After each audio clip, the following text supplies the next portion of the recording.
think open source is this amazing ideal.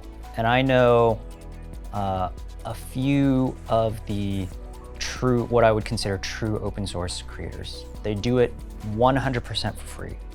They don't ask for anything back. They're not starting a company off their open source project. And they're truly doing it to share with the world. And the unfortunate downside of the impact of what they're doing is that they still have to go find another job to live, to make ends meet.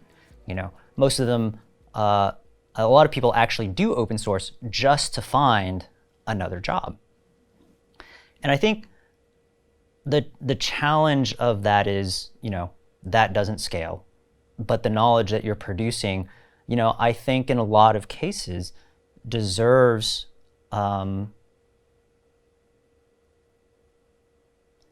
you deserve to be rewarded for your contributions in a lot of cases. And so this open source ideology, I feel like has been twisted a little bit, where before open source, the majority of people that did it were those people. And now if you said, here's all the open source companies out there doing a lot of open source, I would argue more than 50% of those are doing open source to make money. And what that looks like is, hey guys, how about you write open source code for us so that we can make more money and we can make, you know, free stuff.